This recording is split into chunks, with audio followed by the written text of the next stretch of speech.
Everybody good? Ms. Sherlock, can you hear us? Yes, I can. Okay. Evening, it's time to call you special meeting of the Wirt County Board of Education to order. Special, but it's not. It's our regular meeting, but we had to reschedule because of the weather. Our first call of business is our Pledge of Allegiance.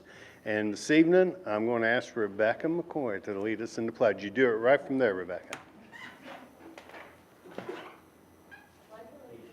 To the flag of the United States of America and to the republic for which it stands, one nation, under God, indivisible, with liberty and justice for all.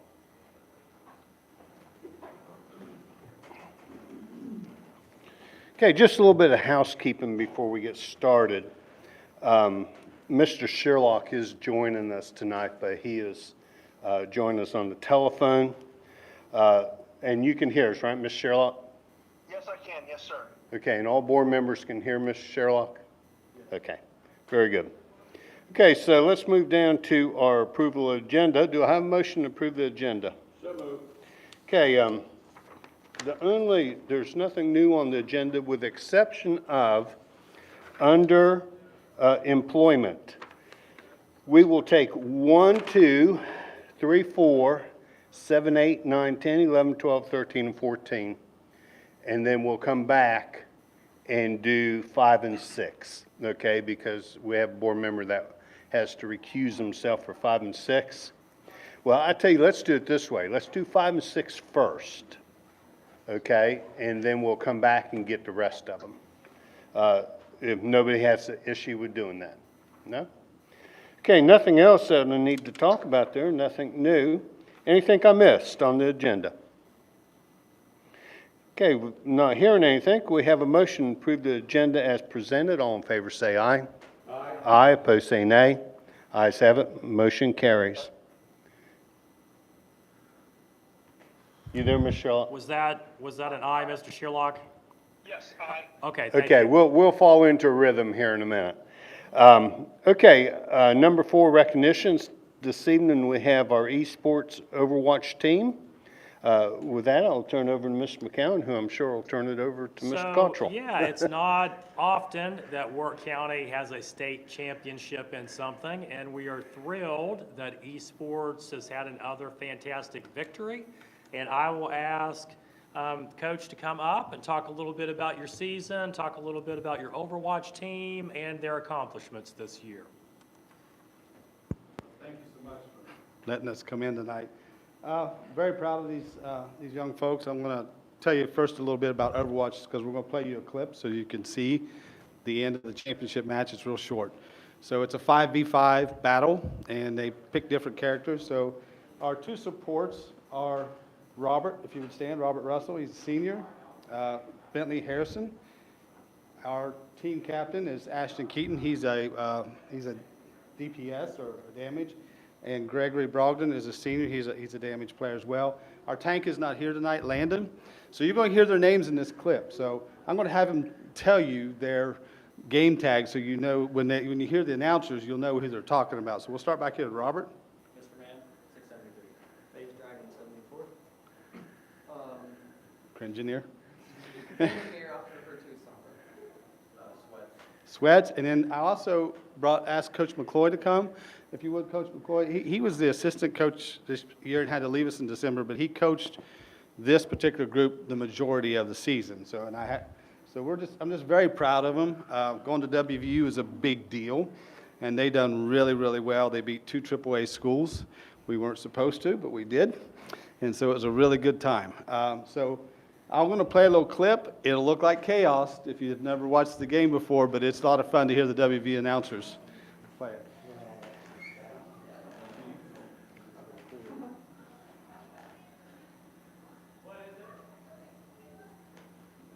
So this is against Brooke.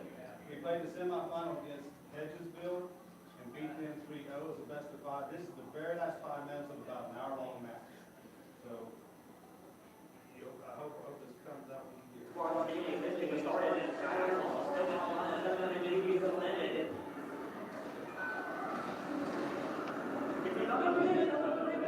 That's Landon Dodson there.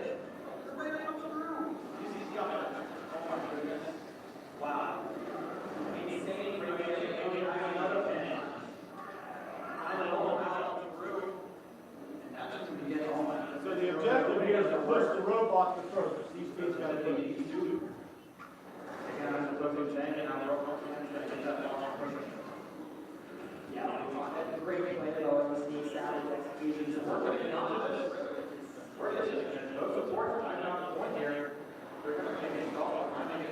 That's our tank. You see it from there, the gold guy.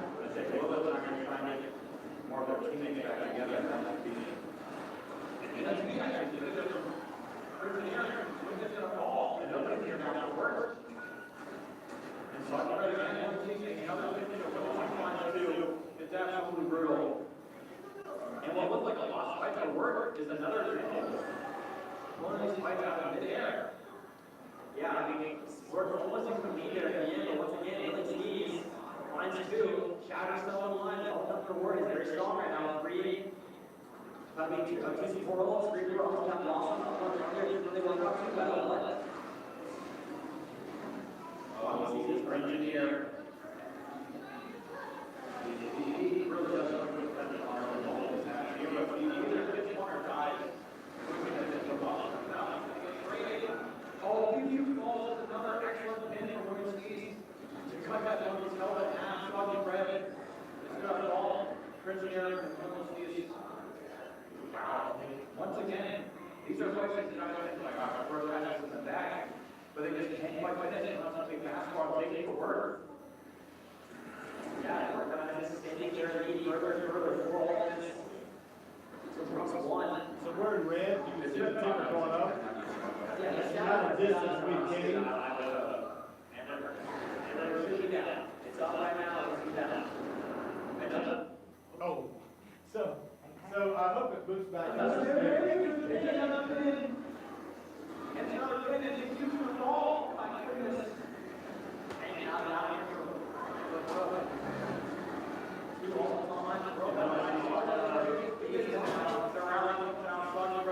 Trouble here. It's talking about the fall, printing your money on the switch of money down that pin. I cannot believe it. And there's going to be a rhyme here. It's a desperation attempt here for P2. And we did it yet. We did it. But it's still how it was on the beach shot. And he also on the leg here soon. 113 meters and time here for Wirt. 4 minutes remaining. Brooks going to pull something out here very, very soon. But the speed is going to work off with that. Ryan Taylor now. Sometimes they did the line in and blow the others out there. Brooks going to have a bit of an opening here. With just over 3.5 minutes left here. A lot of ground to jump up. 70 meters. Including basketball. So the amount of coordination and communication that's going on when these kids are talking to each other during this is amazing.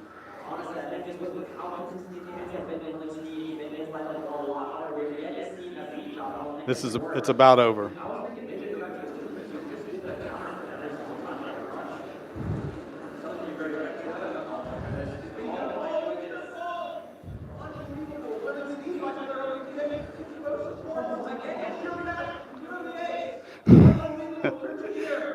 The WVU announcers were great.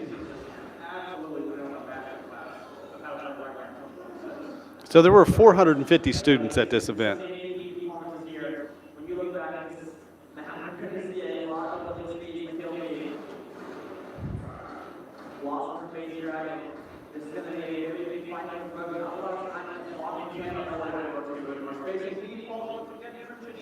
The gamble pays off, the Reinhardt is dead, Wirt Steves, one more pick. Just a good measure, Stocky Red is dead, there's just a more on point. She's not going to survive that long, why not give it to Steves? One more, oh my goodness. Does that shot our line? When's it going to come out? We want it, oh my goodness. Oh, he just said it! He's shooting with the MT, and Wirt Steves is going to fall. Wow, Work's able to stay alive. But now it's easier. So as that number gets bigger, our lead grows. About 2 minutes, it'll be over with. It's a good pick by that was Gregory there that did it.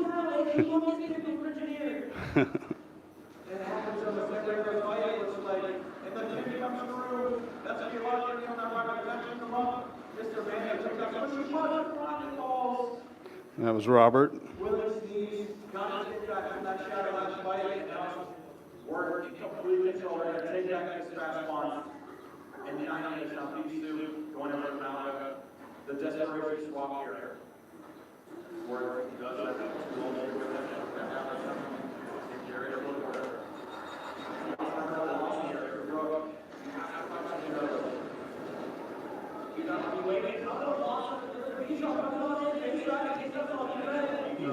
Ashton had a nice play there. Bentley is keeping them on their feet, and he gets there's a pick for Greg.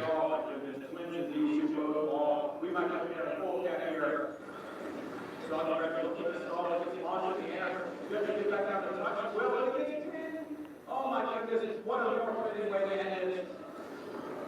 One on field for Williams Leeds. And the state championship going to work. What a match.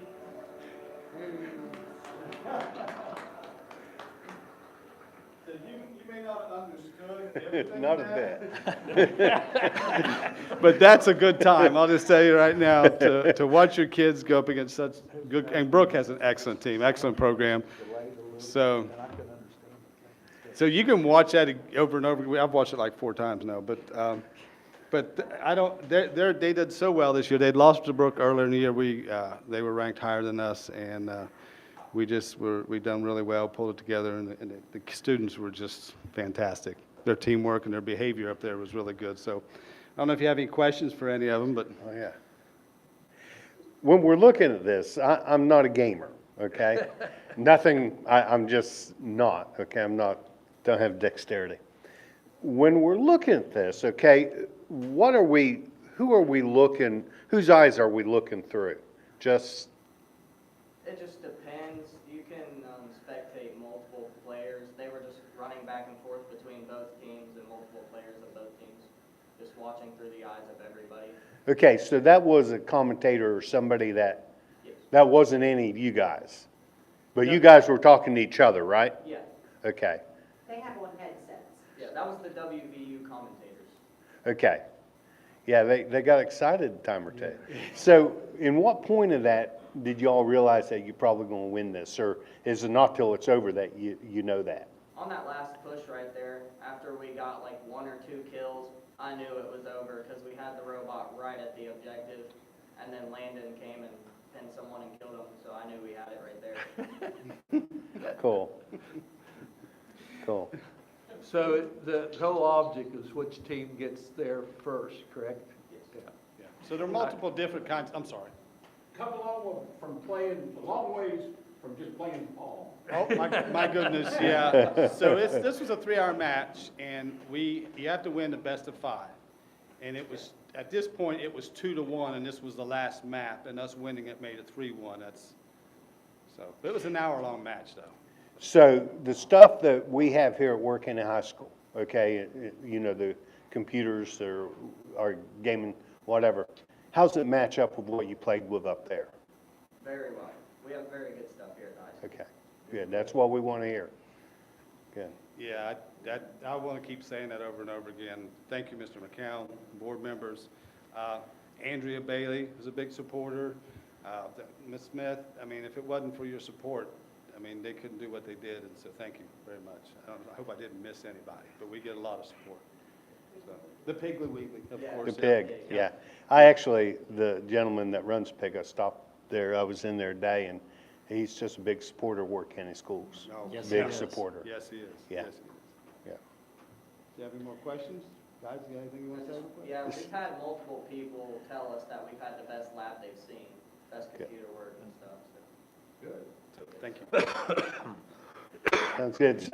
Yeah, I don't understand a bit of it, but it's cool, okay? You know it's cool, yeah. Okay, we want to get a picture. I'm sorry, other board members, I sort of monopolized it there. Yeah, yeah, pretty cool. Okay, we want to get a picture, guys. Yeah, Sherry, just would come you? Right up front. Yeah, you wanna hold that. Yeah, just come. With other schools?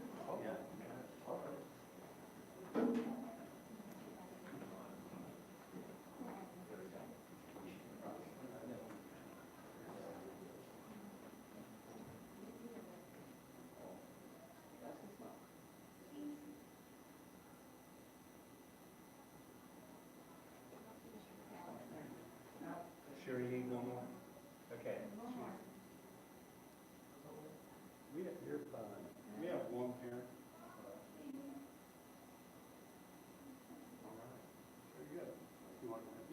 Yeah, well, we invite our parents up to get a picture. We had some parents actually go. Do you ever play your parents? No, I play with other Used games, to, but used to. Which one is this, yours? This one here? Why don't you get there beside it? yeah. Get up, Get beside get my up dad, right come there. on. Now, There Brandon, you scoot go. over. There we go.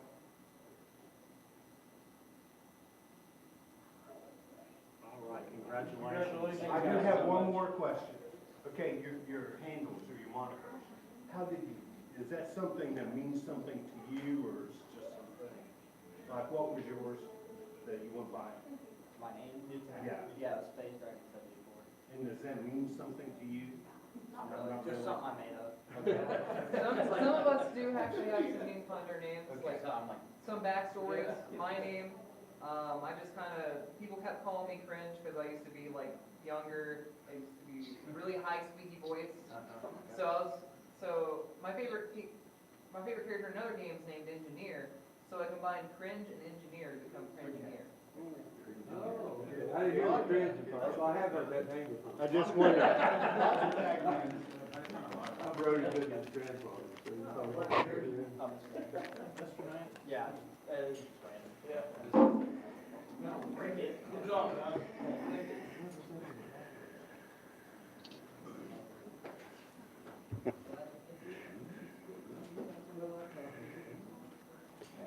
Thank you guys for coming out. That was interesting.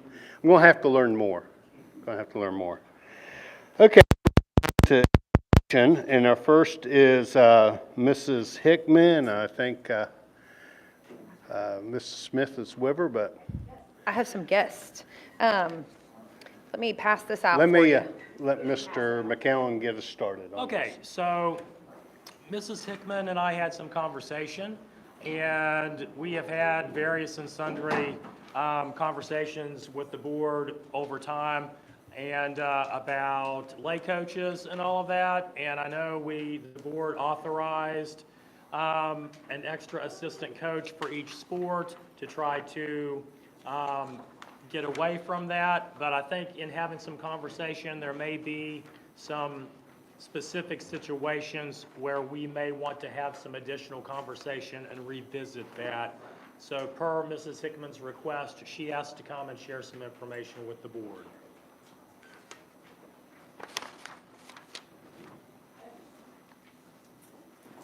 Okay, so I am the spokesperson, I guess, because I don't mind doing that. But I do have my cross-country coach, Emily Smith, here with me this evening. Dottie and I have spoke about this as well, so we were both on board together with this idea. And then Mr. Kirby had planned to be here, but he is in the middle of a basketball game, and my AD is working the game at my school, so as soon as I'm done, I'll leave. We all kind of got with all the snow makeup games and things, we've kind of changed our schedule a bit. But basically, I laid it out for you here on this proposal. We have appreciated so much that you authorized a second assistant coach for our sports, if that's something that we need. If you look down through here, basically what we did is laid out the coaches that we currently have in sports. And I know sports aren't everything. Academics are always at the top of everything that we do, but for many of our students, sports is how we get them to care about their academics. So obviously, I'm a sports family. I spend every night in the winter in the gym watching basketball of some sort. But for my kids, not just my own personal kids, but for my school kids, sports are important to me as well. So currently, I've listed all the coaches that we have at both schools, and I think I got everybody right now. And when I was growing up, all of our coaches were teachers. We didn't have anybody outside the school system who coached us very rarely. And if you look there now, right now at Wirt County Middle School, of all of my coaches, I have 6 teachers who are currently coaching, 14 lay coaches, and 3 of my positions remain unfilled. And that doesn't include, I don't have an assistant for cross country. At the high school, they have 9 teachers who are coaches, and the majority of those are your football staff, and then 20 lay coaches, and then 1 unfilled. So we're depending on people in our community to do a lot of our coaching these days. It's not people that are, have the teacher training. So anytime you decide you want to coach, you have to go through a course at WVSSAC. It's $250. It's a weekend of your time, and you learn about coaching, you learn about first aid. I forget what other components, but it's basically spread into 3 days. So you makes you certified, and then each year you pay your $35 to the department and you fill out Form 39 so that you can continue to coach. Our coaches who are teachers don't have to go through that step. You don't have to take that course, and then you don't have to do your Form 39. The other aspect that all coaches do, you have to do some required trainings each year on concussion, sudden cardiac arrest, heat stroke, and then there's CPR. You have to be certified through CPR. So there's a lot that goes into our coaching. And then to top it off, which some people really love, some people not so much, they've added these flex days for our coaches. So each sport now gets their season plus 32 flex days. So basically we've added over a month of work on our coaches. We didn't change compensations, but basically if you decide you want to coach, you're in it for year round if you want to be competitive. So coming from coaching experience, my husband being a coach, I mean, it is constant year-round activities now with your team. So the second assistant has helped with that. But we just have lots of very able-bodied, great coaches out there that are not willing to take a job that once they receive the actual compensation, they feel that they have to be there every single day.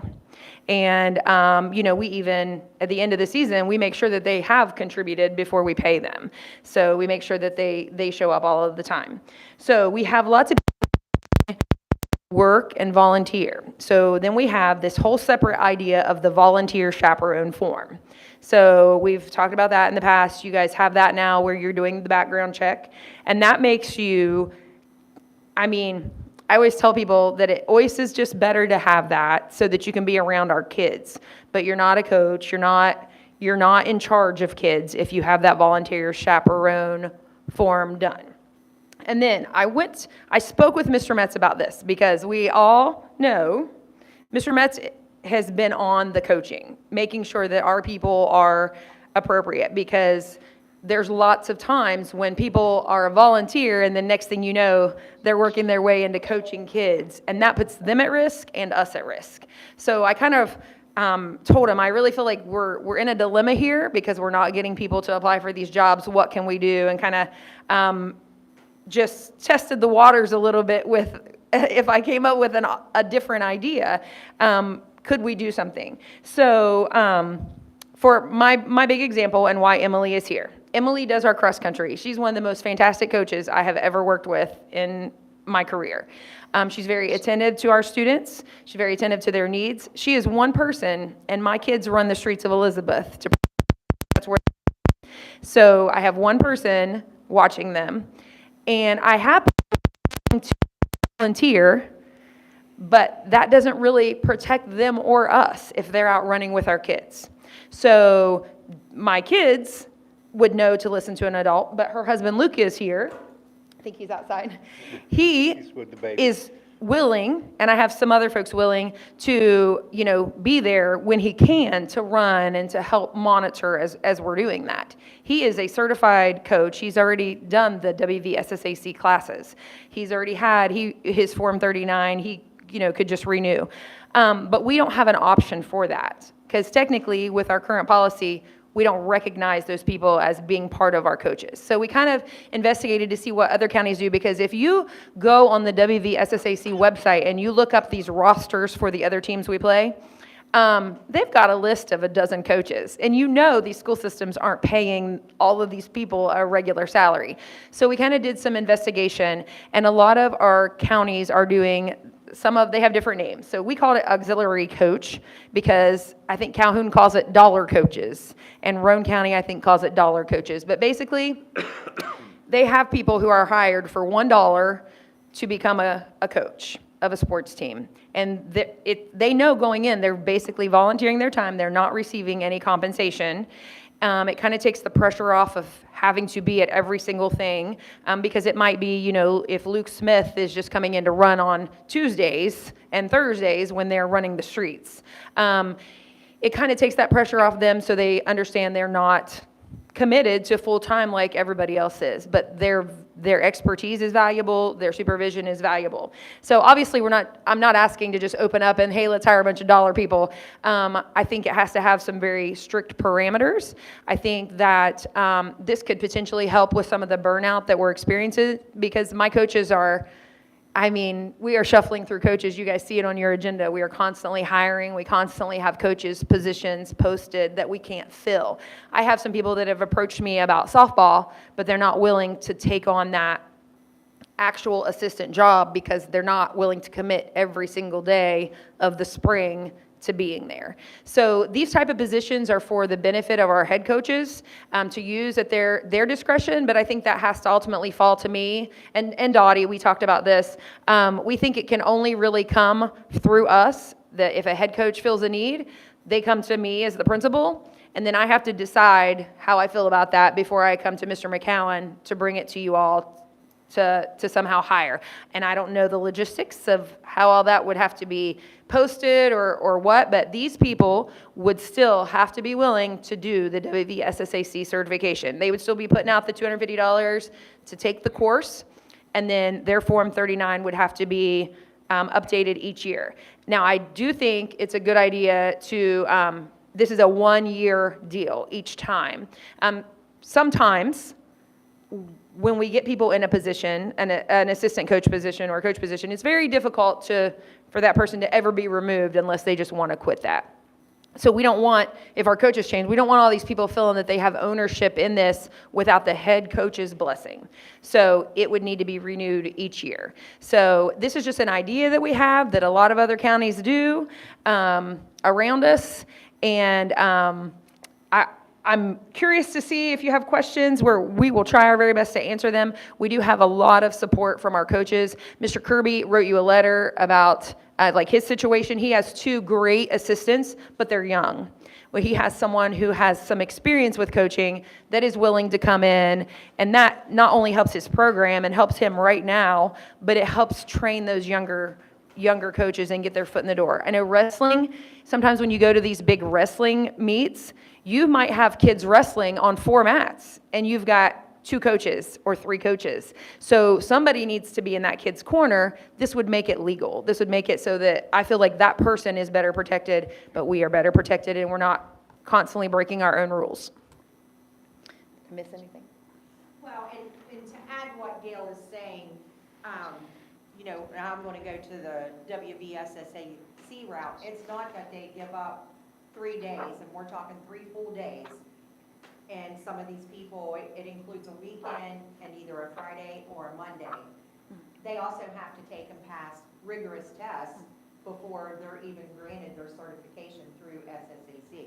So, it's a big process, and for some people, they have to take off days' work to do this, and so, for someone to want to be a volunteer to help our students, They'd be serious about it. they would have to be serious about it because, And that again, course is paid by them, correct? by them. Yeah, they pay for that. The Form 39 is paid by them. Right. But in order for that to be processed, they have to be an employee or there has to be a position open. Am I correct, Mr. Correct.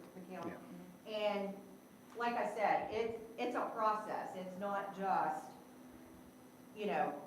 them going and taking a course. They also have to pass the courses or the tests that, come with that. And each year, they also have to do the required trainings through SSAC. And in the past, we've also, as a county, required all of our coaches, regardless if they're head coach, if they're affiliated, they've also, have all taken the first aid stuff, the concussion stuff. We've done leadership series with them. So, you know, we're trying to build good programs here to keep and retain coaching that we have so that there's not this constant turnover. But right now, we are at a disadvantage when it comes to, and I'll just use several of our LKC schools, because you come and look at their benches, they don't have just 2 and 3 people. They've got, sometimes we have to put out extra chairs. And like Gail said, there's no way their counties are paying them coaching salaries. And when you look at what they're doing, they're having what they call their dollar coaches. I don't necessarily like that name. Yeah, we would need a different name. But like, I mean, an example could be, you know, someone like, once DA, Mr. Wilson, I don't think he would mind me using his name.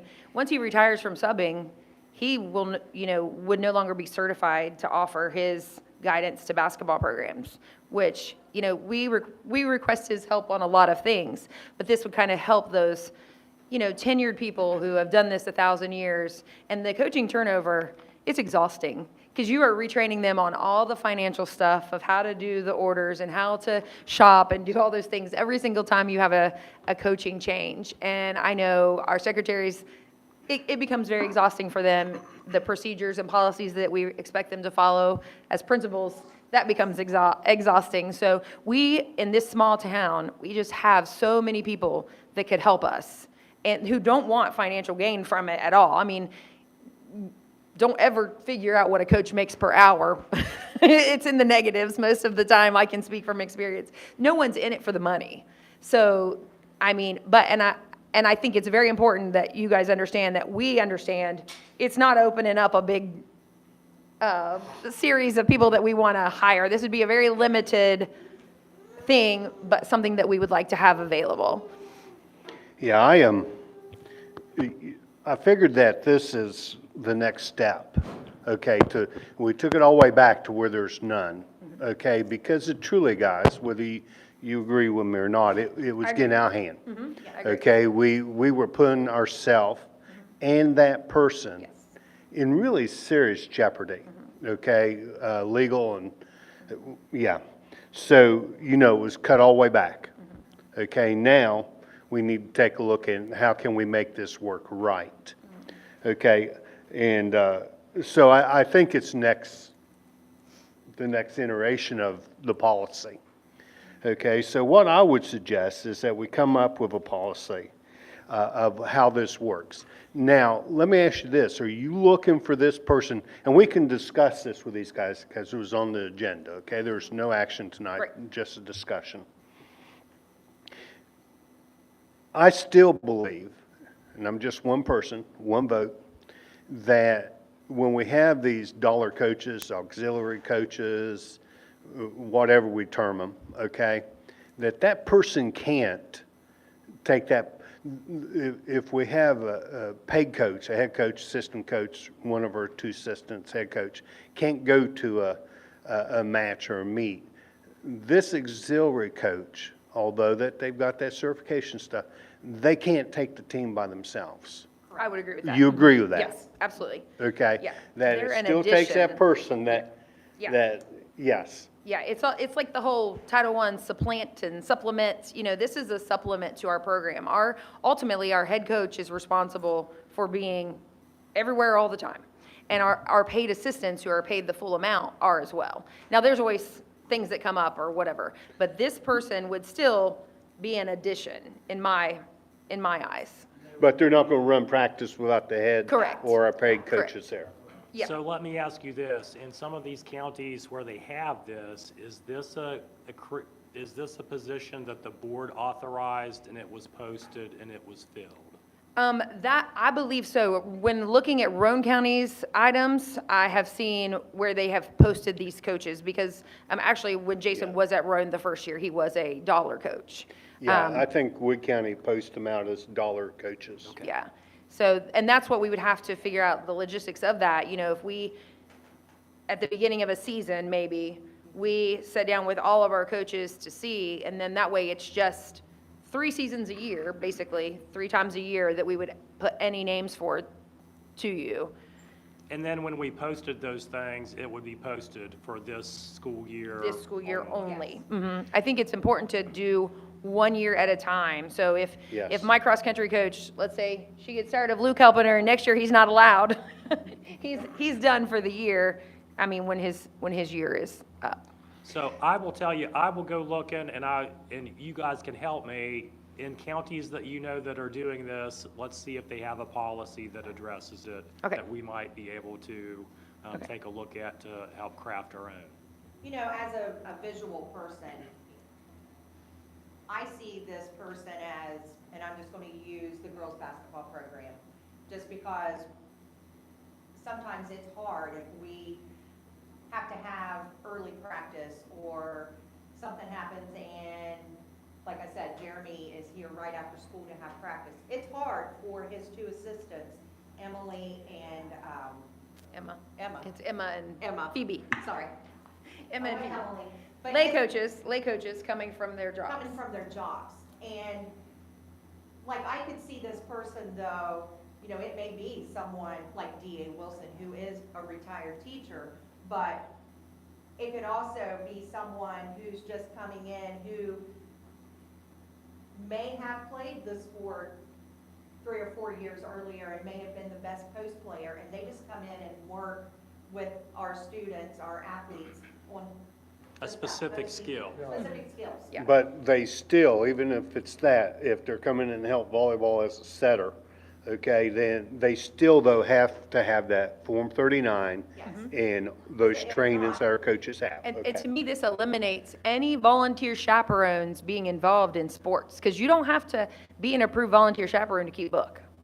If you're going to sit with the team and keep stats, I could see that. I don't have any of that at the middle school level, but this eliminates that. So somebody can't say, well, I filled out my form. Well, you're not certified with Form 39, so you're not in the gym. Yeah, I see Luke back there, and, Luke's my buddy. And I knew when we cut this out that it would probably affect Luke, okay? And I trust Luke to do anything with our kids, but that's not the point, okay? The point is the legalities of it, And you want to okay? protect Luke. And I want to protect Luke and his family, and I want to protect us. That's why I had to stop. Not that we didn't want those people helping, but it had to stop because we need to make it right. Yeah. But if they're in an authorized, posted, and filled position, even if the salary is $1, that would put them under the umbrella that Yes. we're in. And I think at the same time, a lot of times we didn't know, someone was coaching. Correct. I- Yeah, you're like, I who's think that there's guy? times you guys didn't know who was out there. Yeah. And that's not a put down to you guys, it's Yeah. just, You Yeah. happen to walk into the gym or Right. into the wrestling room and you're like, why are you here? Yeah. You know, and I've had to ask people to leave and then have that, difficult conversation with that coach. And the coach would say, but they're volunteers. They went through the process and, you have to explain to them, but they are not a paid coach. Right. They do not fit, like you said, under that umbrella. I've had to have that conversation this year. I've got one other question too. Would you limit for each sport? Because I realize some sports might require more. Yeah. But how would you do that? I mean, was anybody, I know you wouldn't just let anybody come in and say. Yeah. I think it would be a sport by sport thing, where I can see, we'll take high school football. There's a lot of different positions in high school football. The fact that they run from here to there, monitoring that, but people still have to drive because they have to get all their equipment down there. They might need more than girls basketball because they're all in the same gym, everything they do. And girls' basketball may say, hey, we're good, we don't need anybody. Right. Yeah, I would give, if Emily wanted 2, I would have no problem whatsoever with that because, people aren't lining up to take these jobs. So, my positions that are unfilled, my softball has been unfilled since the people resigned from the previous season. And then my volleyball head coach is currently posted, but Nathan Edwards, his assistant track coach has been unfilled since we authorized it. however many years ago. No one's ever taken it. But he has people who are willing to come help out with the shot put throwers and to go to on a track meet day, he is one person, now he does have one assistant, and they're trying to be at all of the events. So he has people willing to come be with the people who are at the track and these guys. So I think it would have to be a case by case, and ultimately, we're gonna be the ones making the coaches mad if we say, no, I don't see this need. They're gonna have to prove to me the need.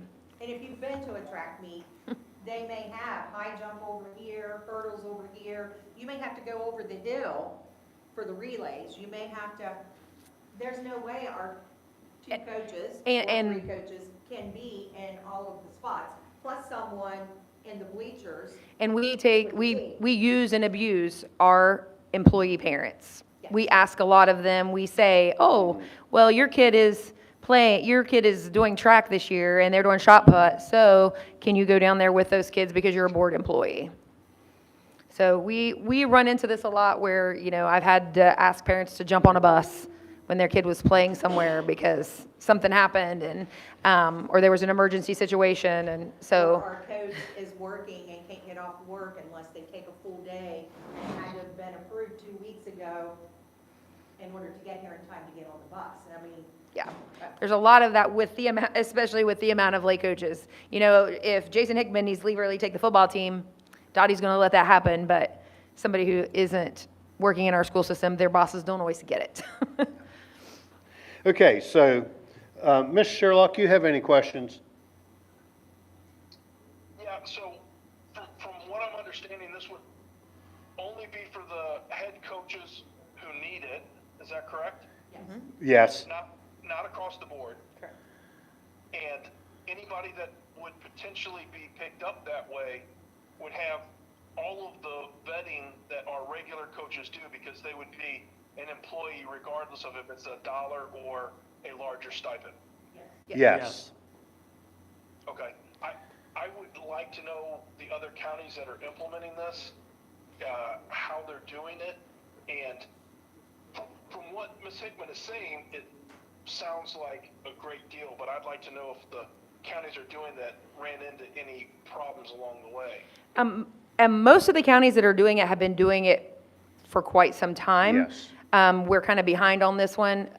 So I know, I hate to say, Roane County is an example, anything financial, but they've been doing it for a while. That kind of worries me too. Calhoun, and Wood then County. Wood County's been doing it as well for some time. Just local, those are local. I didn't go, Webster County also does it, I talked to them. I've been conversing with people as I've traveled this basketball season. Yeah, I think we have done it. We just have done it outside of our. outside, yeah. So it's time to make it legal. I do with, you just hit me again, how would that affect our insurance? That's, when we bring them under that, and actually employing for $1 or whatever for nominal amount, that'll bring us under. Right. The insurance. But will that increase our insurance pay? That's the question that we'll leave to I don't these know guys. that when we Karen, do you know? added the other assistant coach that it raised our rates. Yeah, We can, yeah. we can double check on that. So you guys are going to come up with a policy for us to look at, Yep, and we'll move forward on it. okay. Thank you so much. Thank you. No promises. I know no promises. You know me, I'll keep whining. I have to go to my basketball game, so I don't need to be rude to leave you, but I appreciate your time. Thank you, Gail. Thank you, Gail. Thank you, Thank you, Dottie. Okay, now I think you're up anyway, Dottie, right? Okay. Mr. McCown? So we had the primary center last time doing winter benchmark data, and this time we have the high school. We're going to talk about their winter benchmark data.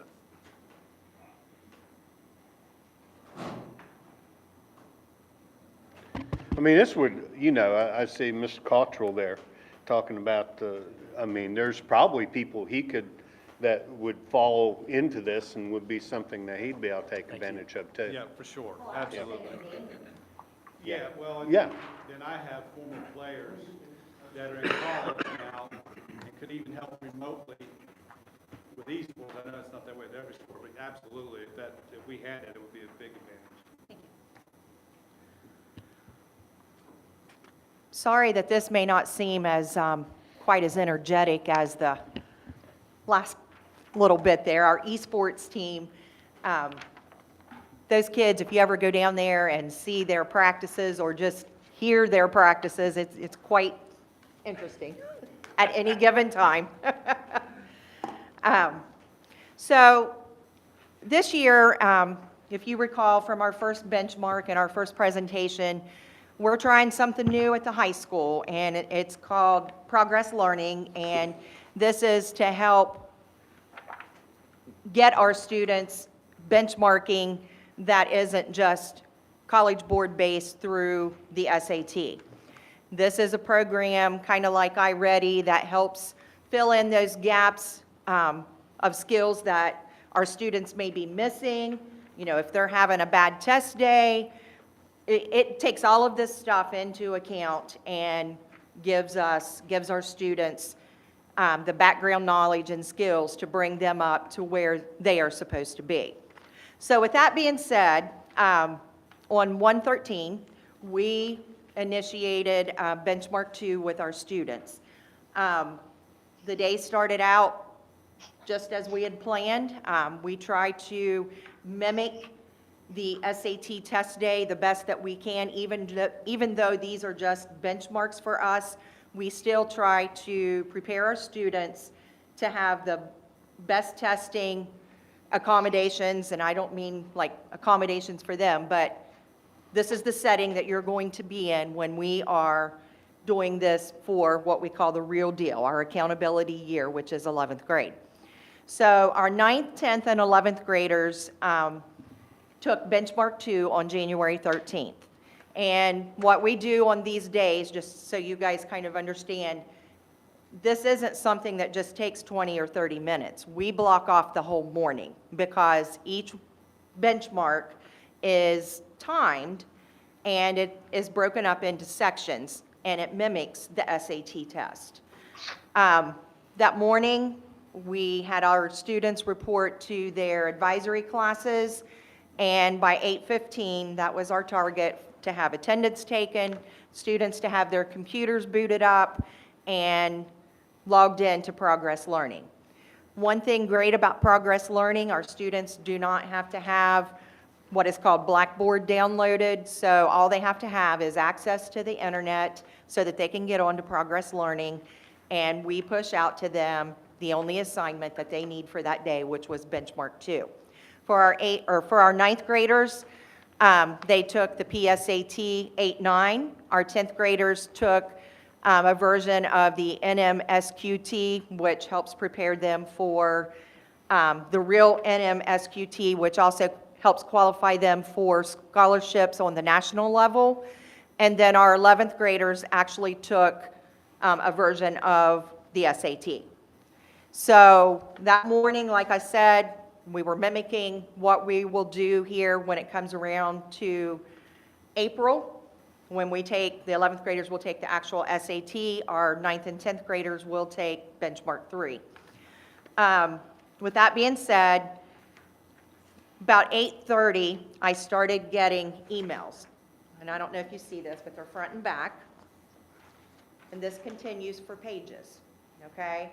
And this is teachers saying that our students were able to get in the test, but it's like the answers are grayed out. The questions are blocking out. Their computers are shutting down. The test is closing. And so Matt Hayes, our TIS, and myself were like, what is going on? Matt goes and checks the internet speed. Everything's fine. He calls Casey. William's checking things. And we're just like being bombarded all over the school, not knowing what's going on. So I tell my staff, if you have students who are doing okay and it's working for them, go ahead. Try to complete this process.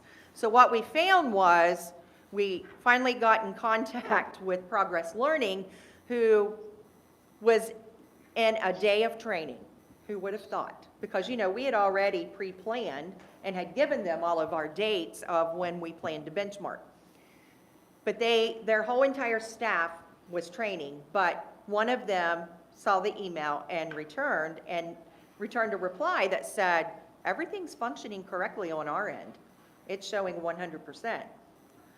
So Matt Hayes continues, and what they found out was it had nothing to do with Progress Learning. It was one of their third-party vendors that houses everything out on what they call the air, had redirected a lot of our stuff that was coming in and out from Progress Learning to another state because they were doing updates. And it caused some of our students in each of the grade levels to have some serious problems. So finally, things get moving, but for every question that our students weren't able to save their answers to, they count those wrong. So we decided to just go ahead and go with whatever they have because they still got the experience. And who knows, something like this may happen on actual test day. So it was good experience is the way we chalked this up. So with that being said, let's go through our test results. We still had some who were able to proceed with no issues whatsoever. We had some who typically score very high and very well on any test that you give them that were very frustrated because they did not get 1,000 points or more. So in their minds, they were letting us down, they let themselves down. So we've had to reassure them, hey, it's okay. We know now what to do if this happens again. We know who we need to call. We know. So hopefully when it comes time for benchmark 3, we will be reassured that everything with these outside vendors of Progress Learning is all on the same page with us. So with that being said, what you're going to find is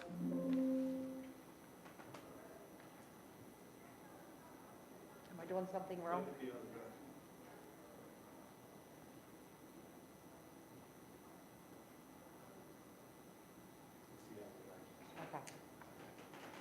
So with that being said, we're going to look at our benchmark 2 data, and what I did is I went through and compiled it so you can see the comparison from benchmark 1 and benchmark 2, and then we'll go into what is our next steps from this. I went ahead and printed you out copies of this because I know sometimes it's hard for you to see my graphics, but benchmark 2 for our grade 9 comparison, you see right off the bat, we have a deficit. Well, our 9th graders had a hard time getting their computers and the answers and questions to save. So we, right off the bat, saw that we had a deficit of 60 points. Okay? But again, we're going with it. You can see here, this one is overall ELA and math combined is what you see first. What you see is as a whole, our students on benchmark 1, their average score was 846, and on benchmark 2, their average score was 786. On benchmark 2, we actually had 67 students completed or tried to complete the benchmark. The next section that you're going to see is, again, grade 9, and this is their section score comparisons.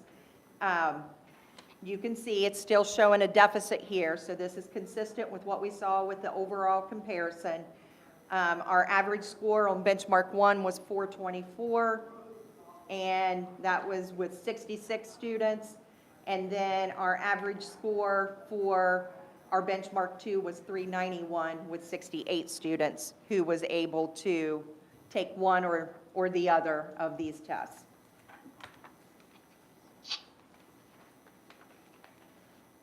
Now what you see is our grade 9 math comparison.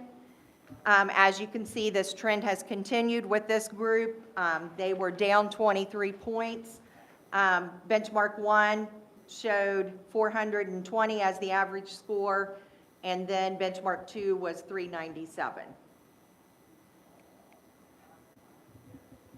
So overall, our ninth graders was one of the groups that consistently saw a lot of issues. Now we're going to move into grade 10. Oh, let me go back one. And this is their benchmark 1. And you see we tested 53 students. Their average score was 795.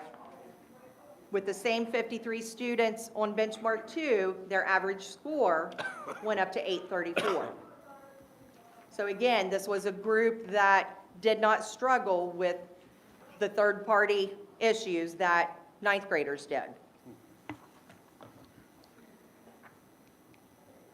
Now, if I'm looking at this, the highest score would be 1520?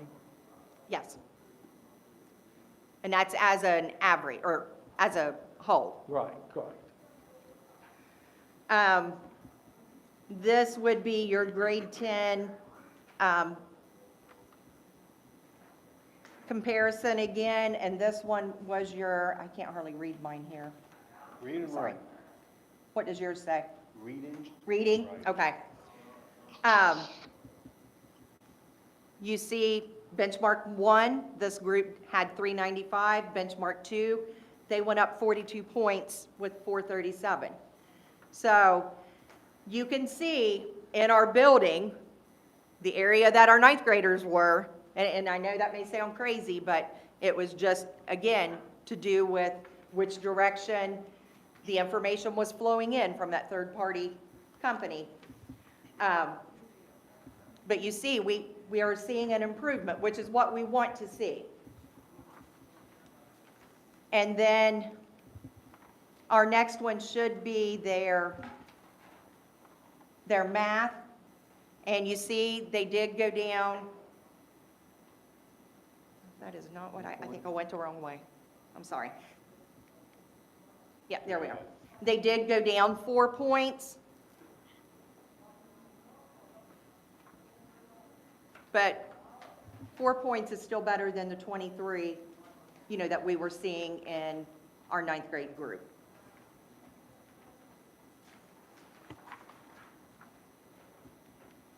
And then grade 11 hits.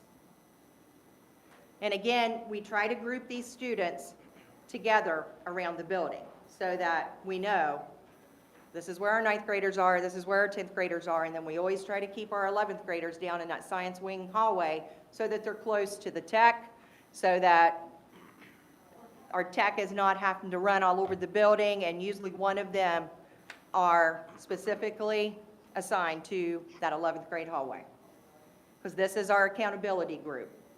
Well, right off the bat,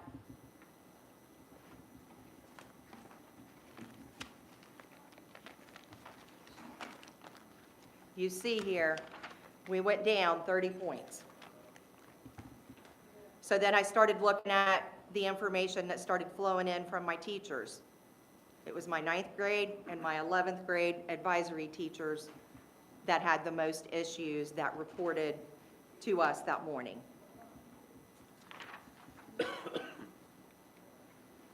Next, you should have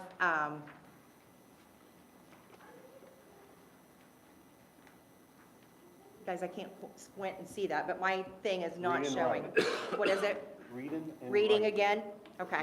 This is what my copy looks like, just so you know. No, it's okay. They don't mind telling me, I don't mind. Again, you see here we have this deficit in our reading, and Mrs. Petrosky was having a cow, okay? I do not feel that this reflects on my teachers at this point because of the known factors that played that morning. By the time they come around to math, all of the bugs were worked out that morning because math is always the second subtest that we take. So again, we see an increase here, and then across the board, we saw that math was pretty consistent. It was our ELA, reading and writing, where we had all the deficits.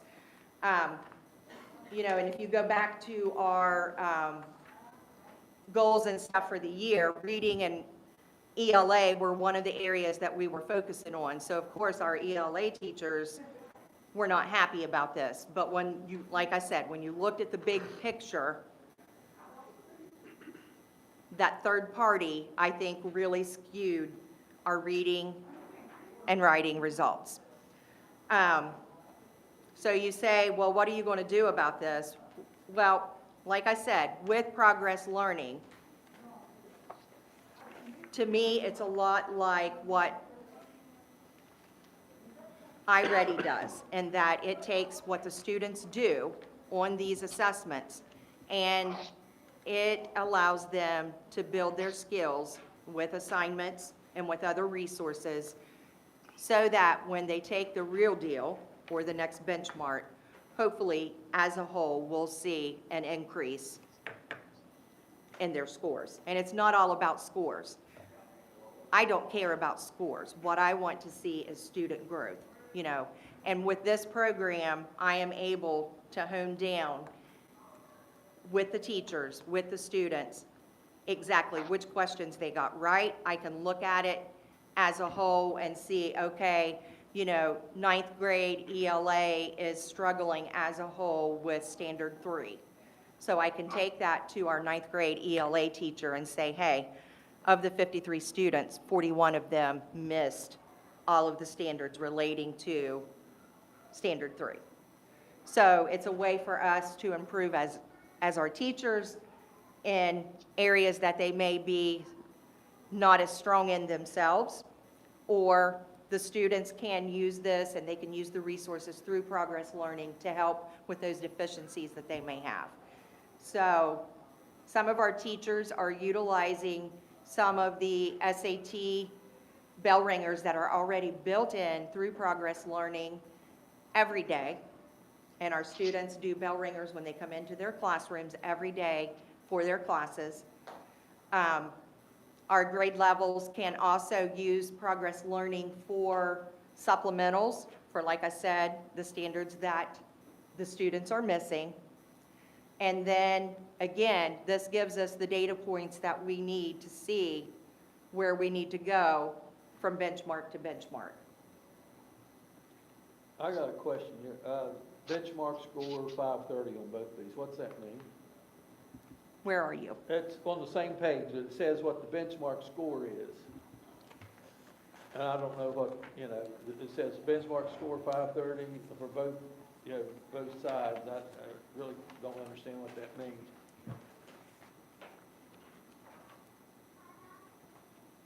I think it's saying that 530 is probably the highest that someone scored that day on that benchmark. Well, over here though, see, you got some people's, what, 750 to 800, and it says, still say 530. I don't know, you'll have, let me dig into it and see what I can find No out. problem, I just was Okay. curious. I didn't know if that was like the average that they were giving you, or what that was. That was the average of our, what they're saying that, I guess throughout, Right. that's what they get. That's the average score. Dottie, does this drill down to the skill level so that a kid can see, these are the skills that I need to work Yes. on if I want to improve my SAT? Yes. This program, I am amazed at the reports that it will spew out. Like I said, I can individualize it, I can do it by standards, I can do it by grade level, I can do it by, I can set up groups that if someone, like I said, it tells you which questions students got right, or how many students got question 1 right, how many got question 1 wrong. And it shows you which standard it aligns to, and it tells you also if it was easy, medium, or hard.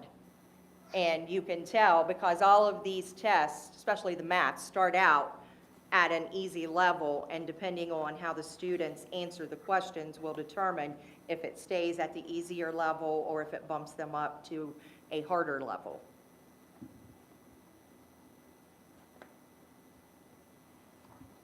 When is benchmark 3? When? April 14th. It's same SAT test day for us here at the high school. Okay. So again, you know, we utilize this, we make it mandatory for our students to do. You know, they don't get an option. Some of the things that we're finding that is helping us here is that, you know, we are preaching to our students that when they come to the high school, everything they do here counts.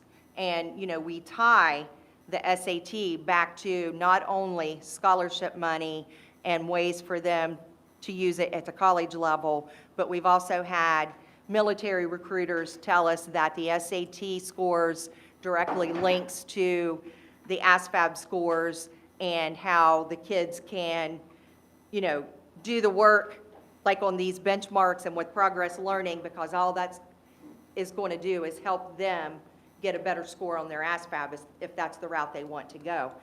Progress learning actually has a section for the military. It has a section for career readiness. My welding teacher, Jack Cheeseman, can use it with a program called WIN, and those students can work on their math skills for welding, and it also ties back to progress learning and how they are going to do on their math on the SAT. So it all works together to come up with that big product. And like I said, sometimes it's pulling teeth trying to get our students to see the big picture with this. But one of the ways that we are doing this is we have a 1,000-point club. And like I said, some of our students were really upset because they didn't make 1,000-point club for second benchmark. So it's the little things that we don't think is really important to our students, that when they say, I didn't make the 1,000-point club, or I was only 3 points away from the 1,000-point club this time. So, I mean, we're trying to recognize their efforts. And, you know, this is something that, yes, we're just starting it this year. Do we have more to learn? Absolutely. You know, as staff, you know, every time I get on the program, it seems that I learn something new or they're adding something new to it.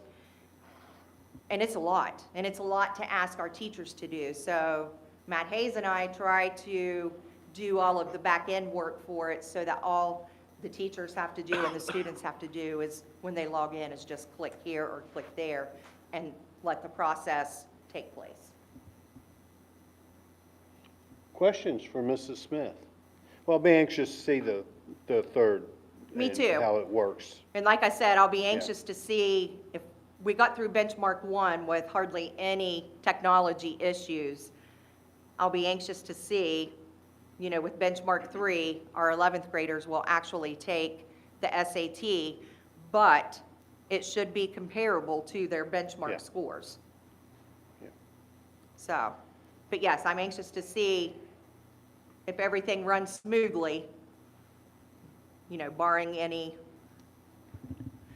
third-party issues, you know, how many of our students actually meet their goals that they have set, which is another thing that we've done as a school. Our students have taken benchmark 1 and benchmark 2, and then they have set some goals for benchmark 3 and second semester based on grades and how they feel that they can do on benchmark 3. So, Ms. Sherlock, did you have this paperwork beforehand? no. Yeah, Sherry sent it to me. Oh, okay, So, good, okay. I was gonna say, Mrs. Smith, I'm sure would be happy to, sit with you and go through it. Yeah, Sherry sent that to me, so, and she was, the principal was right when she said it means more than just college scholarships when she mentioned the ASVAB, because the test is comparable, and having a better score on the ASVAB could mean that those students that are Right. inclined to join the military get a larger cash bonus, and some of those cash bonuses can be as much as $50,000. So there's plenty of reasons for those students to do well on these tests. I'd like to make sure we encourage them to do their best possible. Very good. What? And we had 2 students who, through the NMSQT test, qualified as merit scholarship winners through WVU 2 years ago. So, I mean, there is, I guess, a method to our madness here, you know, and anything we can do to help our students not only grow, but to help them financially, like Mr. Sherlock said, that's what we're here for. So, Very good. and I appreciate the board for allowing us to utilize Progress Learning because it is not cheap. But I think the more we use it, and if any of you would like to see what I see as an administrator and what the teachers see and what the students see, you know, come in. I would gladly take you through that process because it's just amazing what this product does. And it's amazing what our teachers are doing in the classroom. Good deal. Any other questions? Thank you, Donnie. Thank you, Thank Dottie. you. Appreciate you coming out and talking to us on this cold night.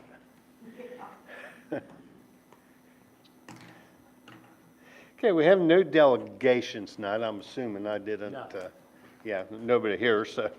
Okay, so we're down to the regular agenda, and the first issue on the regular agenda is approval of minutes. Do I have a motion to approve the minutes of the January 20th, 2026 regular meeting? So move. Mr. McCollum? Nothing to Anything? add. No? Any questions, comments, corrections? Hearing none, we have a motion to approve the minutes of the January 20th, 2026 regular meeting. All in favor say aye. Aye. Opposed say nay. Ayes have it, motion carries. Down to finance, need a motion to approve the payment of invoices in the amount of $82,776.72. So move. Mr. McCown. Okay, for your consideration this evening, we have 2 runs of invoices. The first on 1/23/2026 totals $10,265.34. Noteworthy in this is Marietta Office Supply for copier paper. And then finally, a run on 1/26/2026 totaling $72,511.38. We have iPads in there, Mountain State Educational for sub-bus driver training, and Mountaineer Challenge tuition. And only those 2 runs total $82,776.72. Any questions? Hearing none, we have a motion to approve the payment of invoices in the amount of $82,776.72. All in favor say aye. Aye. Aye. Opposed say nay. Ayes have it, motion carries. Need a motion to approve budget supplements in the amount of $128,699.25. So move.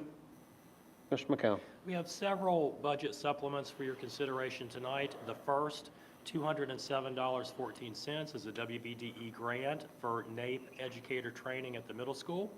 The next, in the amount of $174.72, Title II grant increase for staff development training.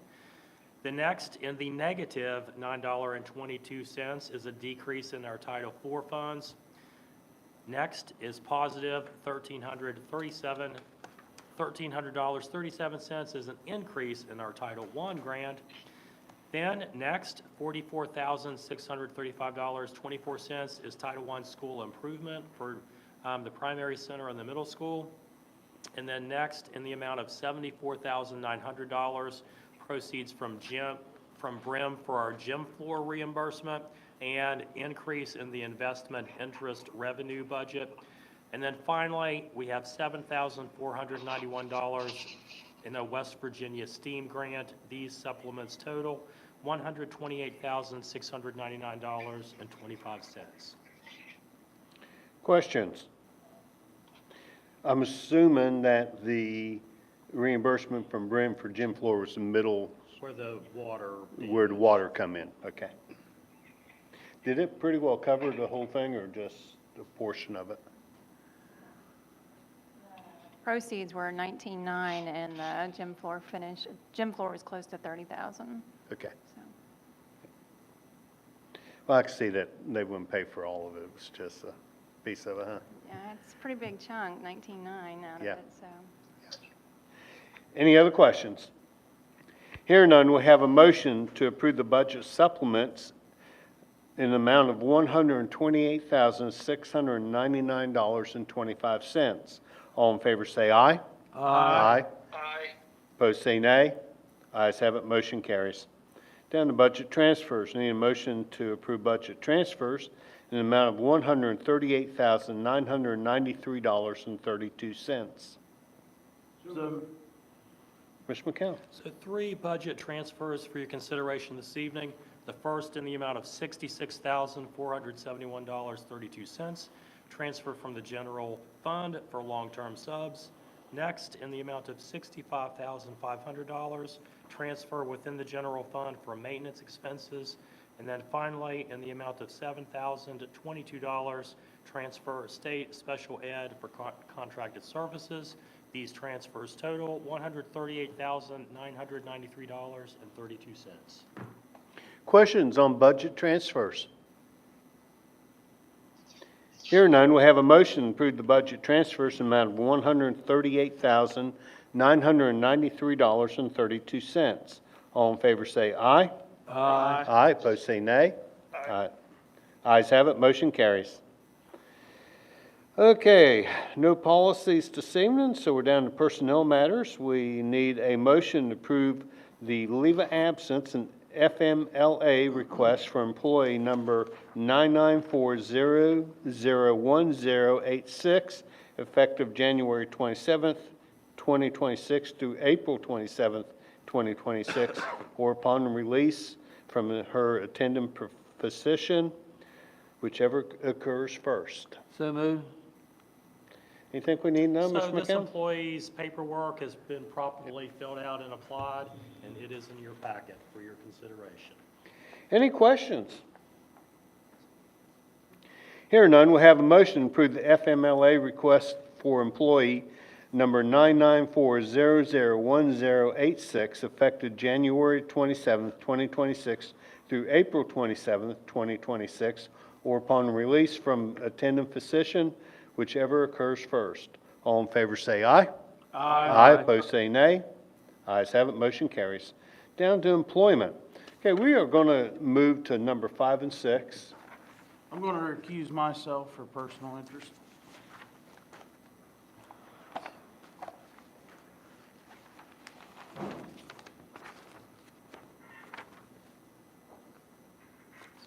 Okay, if it suits the board, or what's left of us here, on these ones, like number 5 and 6, are both Lacey.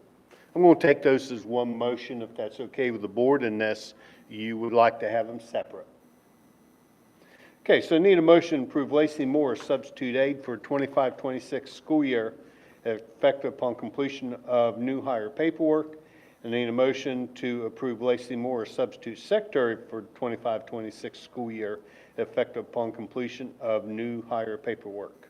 So moved. Any questions, comments? Mr. McCown? anything? So I would just say that we had a hiccup with the state background check system. So we've got a whole bunch of these on here at one time. They didn't all come through at once, but some of them applied some time back, but we've just been waiting on their background check to get done. So they all dropped at once, and here they are. Any questions?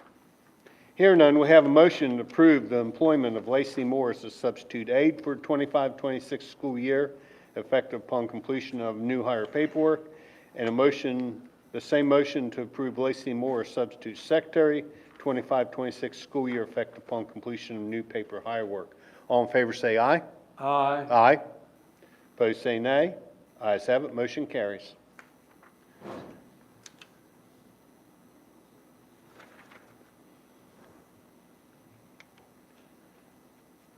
And we'll do the same thing, guys, as we're going down through here. I've got them marked which ones are doubles, but any time that if there's a name that you want to take separate, you just speak up and we'll separate the two jobs, okay? Okay, need a motion to approve the employment of Chelsea Robinson as kindergarten teacher, Wirt County Primary Center, effective for 26-27 school year, or released from her current contract, whichever comes first. So moved. Mr. McCown? So her application is in your packet. She is a fully certified and experienced teacher. with an earned master's degree in educational technology. And again, she is currently working somewhere else. They're in the same boat as us. If they post it and fill it and can release her, we'll start her as soon as we can. Any questions?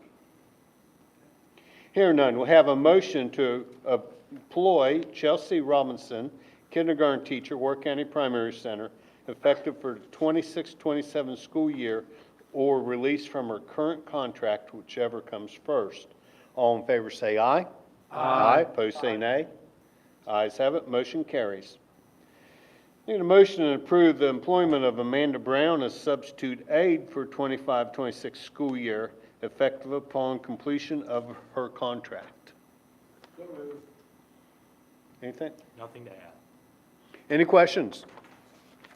Hearing none, we'll have a motion to approve Amanda Brown as substitute aide for 25-26 school year, effective upon completion of her contract. All in favor say aye.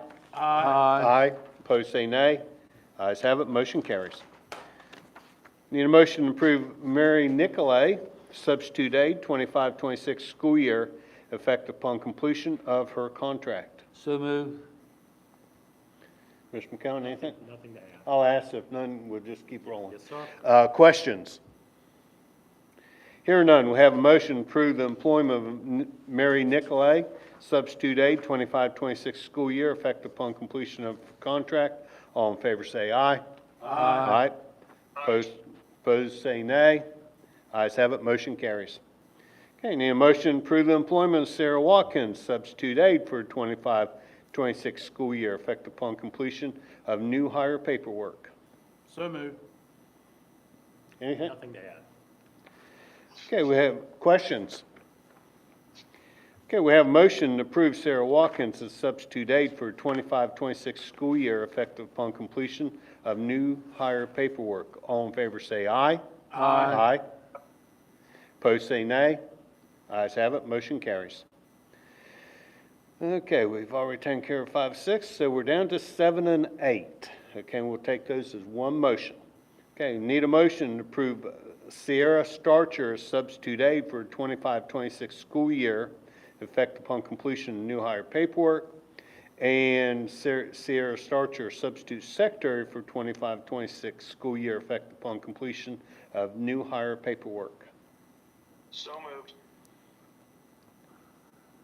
Mr. McCown? Nothing to add, Any questions? other than happy to hire some subs. Yes.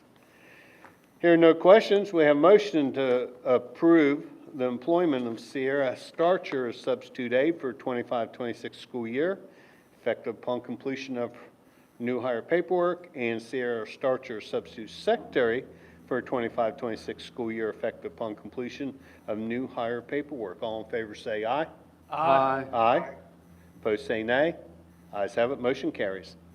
Okay, need a motion to approve the employment of Melissa Womack, substitute secretary for 25-26 school year, effective upon completion of new hire paperwork. Nothing? Nothing. Questions?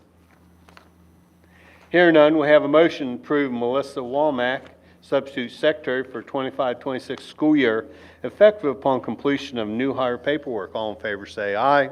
Aye. Opposed say nay. Ayes have it. Motion carries. Okay, we have another double here. Need a motion to approve Amy Alfater, I think I said that semi-correct, substitute aide for 25-26 school year, effective upon completion of new hire paperwork, and Amy Alfater, substitute cook, 25-26 school year, effective upon completion of new hire paperwork. So moved. Mr. McCown? Nothing to add. Questions? Hear none, we'll have a motion to approve Amy Alfater, I know I'm messing that up, but substitute aide, 25-26 school year, effective upon completion of new hire paperwork, and Amy as substitute cook, 25-26 school year, effective upon completion of new hire paperwork. All in favor say aye. Aye. Aye. Aye. Opposed say nay. Ayes have it, motion carries. Okay, another double here. Need a motion to approve the employment of Christopher Long, substitute maintenance for 25-26 school year, effective upon completion of contract, and Christopher Long, substitute custodian for 25-26 school year, effective upon completion of contract. So moved. Nothing to add. Any questions?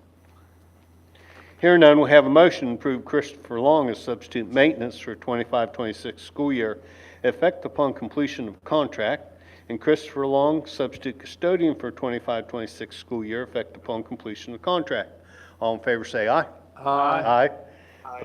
Opposed say nay. Ayes have it, motion carries. Number 14. It's all good, guys. Almost like It's all good. auctioneer work. We are glad to have them, okay? Okay, number 14, need a motion to approve Stephanie Gibson as substitute aide for 25-26 school year, effective upon completion of the contract. So moved. Mr. McCown? I will say this, since this is the last one. Some of these folks applied and took this classification test back in November, and they've literally been waiting on their background check to get done until now. So if you are in that camp, I thank you for your patience. Sorry that it took so long. And I wanted to thank Sherry for her diligence of hounding these people until they relented and figured out what was going on. Very good. Any questions on Stephanie? Hearing none, we have a motion to approve Stephanie Gibson as substitute aide for 25-26 school year, effective upon completion of the contract. All in favor say aye. Aye, opposed say nay. Ayes have it, motion carries. Good deal. Okay, I will make a motion that we enter into into executive session for the superintendent's evaluation, and this is one of the reasons we're allowed to go into executive session. Not only are we allowed to, it is code that we must go into executive session to do superintendent's evaluation. So I'll make that motion. Any questions on that motion? Hear none. All in favor say aye. Aye. Aye. Opposed say nay. Ayes have it. Motion carries. Sherry, you got time, right?